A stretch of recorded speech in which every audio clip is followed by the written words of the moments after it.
Assalamu Walaikum. In this video, how to edit text in photopea. Let's begin. First of all, create a new layer and type text.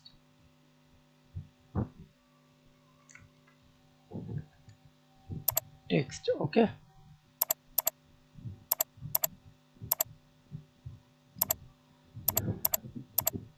Click the eraser tool and hold. Increase the brush size.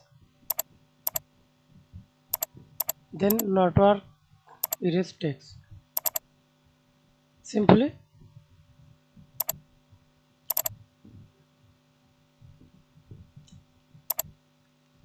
press Ctrl E. Okay. Then again click the eraser tool. Restore text.